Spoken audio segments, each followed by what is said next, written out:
Your brain still thinks you live in a tribe. What if the reason you feel overwhelmed, disconnected, or overstimulated isn't psychological, but biological? What if your brain was built for a cozy tribe of about 150 people, but you're now living inside a digital crowd of 5 billion? Dunbar's number isn't just anthropology, it's the key to why modern life feels wrong. Today we're diving into how a brain built for survival in tiny communities got dropped into a world of infinite people, infinite news, and infinite demands, and why that mismatch might explain everything from loneliness to burnout to why social media feels empty.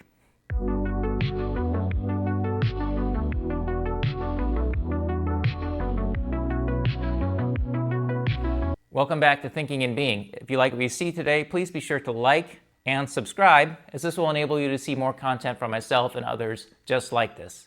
And my pledge to you is to make each successive video 1% better so you can see that improvement as we go along.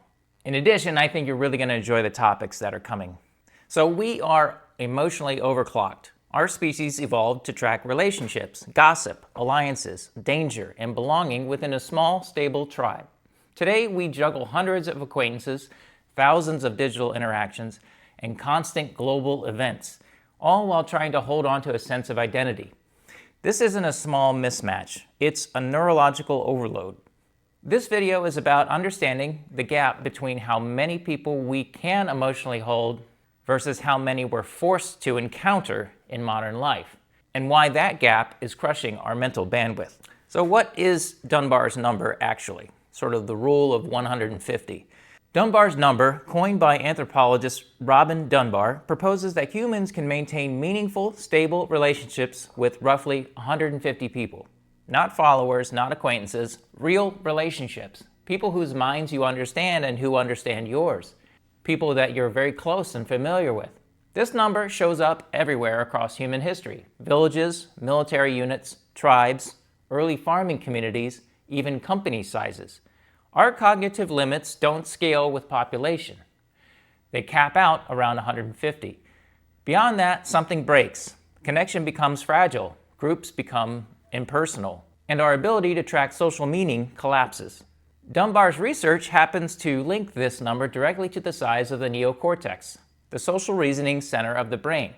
Species with larger neocortex ratios maintain larger groups. Humans sit at the top of the curve, but not infinitely. We cap out quickly. His studies show that once social groups exceed about 150, trust requires rules, institutions, hierarchies, and technology to maintain cohesion. Our brains evolved for face-to-face reciprocity, not for scaling community into thousands.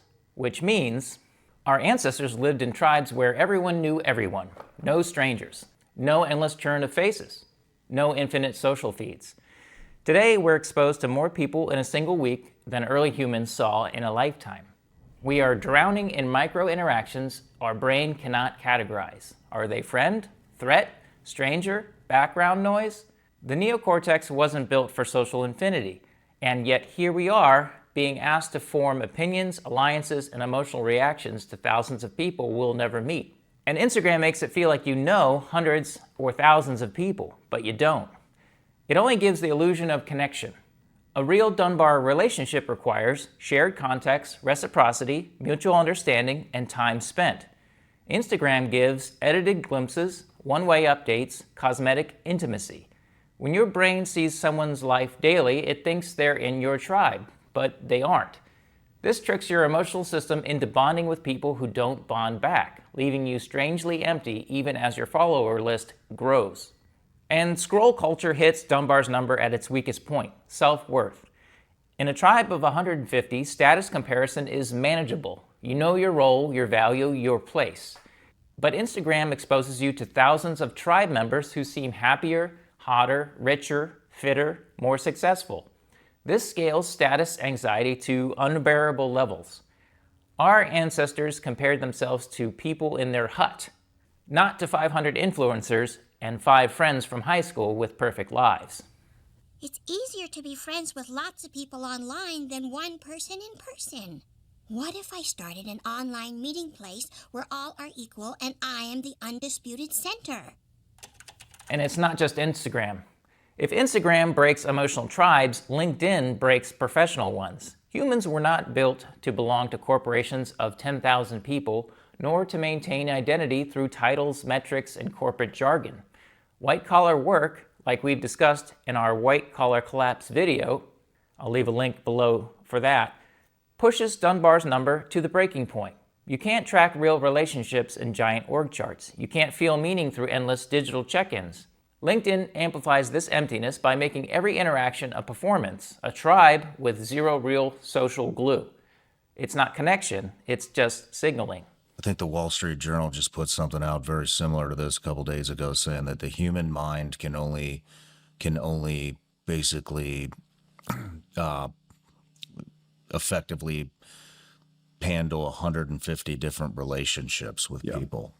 Yeah. Is that where we're going? Yes. Okay. So it's forge, foster, and maintain. Can I forge a relationship, foster a new relationship with someone, and then maintain it? So we're limited to about 150.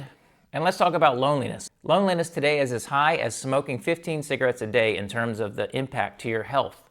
And it's not because we lack people, it's because we lack Dunbar relationships. COVID accelerated digital life and replaced local community with screens. Social media filled our tribe with faces we can't emotionally process. The result is crowded loneliness, surrounded by people, yet known by none. It's an evolutionary trap. Our instincts for belonging are firing in a world where we never quite belong. But what social media is doing with this placebo effect is it's tricking our brains into feeling a little sense of connection, but we're confusing attention for connection. Interesting. And the second part of this is anybody watching the show right now on their iPad or whatever would agree that we are in a loneliness epidemic, the whole world. And we're more connected than ever. But we are in this loneliness epidemic because what we're getting is a placebo of social connection from social media, from all these apps and stuff like that. And let's talk about the global news overload. Your brain evolved to track events within a few miles of your village. Today, it's asked to emotionally process wars, disasters, injustices, tragedies, and crises happening all across the planet, all in real time. This creates two failures: empathy burnout and constant anxiety. Our brain wasn't designed to hold the whole world, not because we're uncaring, but because we're human. Global awareness at light speed is a brand new experiment, and our wiring cannot keep up. And there's also cognitive fragmentation. Every notification, every DM, every micro interaction is interpreted by your ancient brain as a potential tribe signal. Who needs you? Who depends on you? Who is upset with you? Who is ignoring you? Multiply this by hundreds, and your emotional regulation system goes offline. We're not mentally ill, we're just overwhelmed. Our brain is trying to run 150-person firmware on a 5 billion-person operating system. And then there's parasocial relationships. Humans bond with anyone whose mind they feel they can model, even celebrities, creators, and strangers online. This creates the illusion of social connection, but it doesn't replace the emotional nourishment of real reciprocal relationships. The dopamine is real, the belonging is not. This is why previous videos that I've done, such as the We're Cooked video on AI slop, resonates. The AI slop, the infinite content, and the digital shadows of people all dilute the meaning of real human connection. And then there's the importance of community.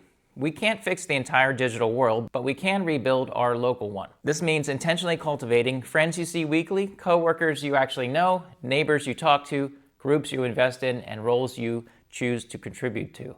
Real community means reciprocity, people you help and who help you. A tribe is not an audience, it's a circle. And humans are healthiest when their circles are strong, small, and meaningful. You don't need 5,000 followers, you need 150 people who matter. And so what's the path back? How can we start rebuilding your social system using a causal loop? If Dunbar's number tells us anything, it's that your social life isn't random. It's a system, and systems behave in cycles. Modern life pushes us into negative reinforcing loops. Too many digital interactions, less emotional capacity, weaker real relationships, more loneliness, more scrolling, even weaker relationships. It's a downward spiral powered by overload. But the good news is that you can flip that loop. You can build a positive reinforcing cycle, one that grows belonging instead of draining it. Here's the model. Step 1, reduce social noise. When you intentionally shrink your inputs, fewer micro-interactions, fewer parasocial drains, fewer meaningless notifications, your emotional bandwidth increases. That bandwidth is the raw material of relationships. Step 2, reinvest bandwidth into real people. More bandwidth means you can show up for people in your actual tribe. Conversations go deeper, friendships strengthen, you become more present, more attentive, more reciprocal. As those relationships deepen, something powerful happens. Step 3, increase felt belonging. When your tribe strengthens, your brain finally gets what it evolved for. Predictable faces, shared context, mutual care. This increases your sense of belonging, which increases your emotional stability and reduces the urge to seek validation from digital crowds. Step 4, reduce need for digital substitutes. The less you rely on artificial social stimulation, the less you get overwhelmed, which loops right back to step 1, less noise, more clarity. The system becomes reinforcing in the right direction. So the full causal loop looks like this: less noise, more bandwidth, stronger real relationships, more belonging, lower digital reliance, which goes back to less noise. A positive feedback cycle, a virtuous Dunbar loop. Once you understand your social life as a system, you stop trying to fix loneliness with motivation and start fixing it with structure. And structure is something evolution has already given us. We just lost the manual. In closing, your brain thinks you have a tribe, so build it. Your brain still expects a small circle, shared stories, familiar faces, and people who truly know you. Dunbar's number isn't a limit, it's an instruction manual. When you build a tribe of around 150 people, life feels human again. Social media becomes optional. Anxiety fades. Meaning returns. Not because the world got easier, but because you began living the way humans were designed to live. Thanks for watching today. My 3 key takeaways are: your brain evolved for 150, not 5 billion. Next, digital crowds aren't communities, tribes are. Last, your life gets better when your circle gets smaller. So what do you think? Can our brain adapt to this world and keep track of all this information and people? What did I miss? Comment below and tell us. If you like what you saw today, please like and subscribe, as it will keep this content coming your way. And stay tuned for more interesting videos just like this around philosophy, psychology, physics, consciousness, and all the intersections in between that affect your thinking and being. Until then, keep thinking and being, and do not go gentle into that good night.